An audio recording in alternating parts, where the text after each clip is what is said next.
तुळस कोट बदामीचे टाळ वाजे 100 कोट. कोष्टी समाज बांधवांच्या वतीने व प्रशांत मालक परिचारक यांच्या उपस्थितीमध्ये भारतीय जनता पार्टी व जिल्हा परिषद गणातून उभे असलेले आदिनाथ मालक देशमुख व पंचायत समिती गणामधून उपस्थित उमेदवार असलेले राहुल काका पुरवत यांना समस्त कोष्टी समाज बांधवांच्या वतीने जाहीर पाठिंबा आज सर्व समाज बांधवांच्या उपस्थितीमध्ये देण्यात आलेला आहे. निवडणुकीच्या मतदानाची तारीख जशी जवळ येते तशी राजकीय हालचालींना वेग येतो. करकममध्ये अनेक जाती धर्माचे लोक गुण्यागोविंदाने नांदतात. बहुसंख्य अल्पसंख्याक असा भेदभाव कोणत्या क्षेत्रात घडत नाही. आजच ज्येष्ठ नेते प्रशांतराव परिचारक यांच्या उपस्थितीत कोष्टी समाज बांधवांनी भाजपचे उमेदवार आदिनाथ देशमुख आणि राहुल पुरवत यांना पाठिंबा दिला.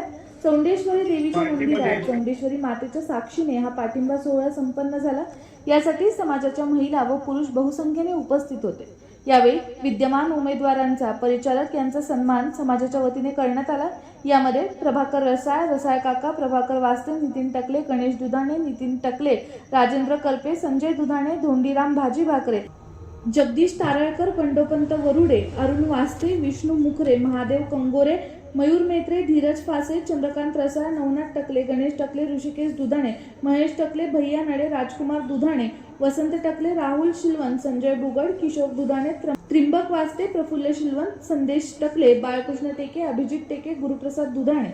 महिलाही बहुसंख्येने उपस्थित होत्या. त्यापैकी इंदुमती भागवत, राधाताई इदाते, विद्याताई वास्ते, उषा मेत्रे, कुसुम फासे, महानंदा टकले, शकुंतला कंगोरे, मनीषा नरखेडकर इत्यादी महिला उपस्थित होत्या. यावेळी माजी जिल्हा परिषद अध्यक्ष बाबूराव जाधव, विवेक शिंगटे, राहुल शिंगटे, नंदकुमार व्यवहारे, प्राध्यापक सतीश देशमुख, दिलीप देशमुख उपस्थित होते.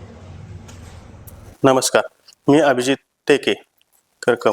आमच्या कोष्टी चौंडेश्वरी मंदिरामध्ये कार्यक्रम घेतला होता. त्यात प्रशांत मालक उपस्थित होते आणि त्यात राहुल पुरवत काका आणि आदिनाथ मालक देशमुख यांना आम्ही सर्वांनी कोष्टी समाजातर्फे पाठिंबा दिला आणि त्यांना आपण सर्वांनी मिळून बहुमताने विजय करावा. आपल्या गाव पातळीवरच्या बातम्यांचा आढावा घेण्यासाठी करकम दर्शन न्यूज चॅनलला सबस्क्राईब करा आणि बेल आयकॉन वरती क्लिक करून नोटिफिकेशन ऑन करा.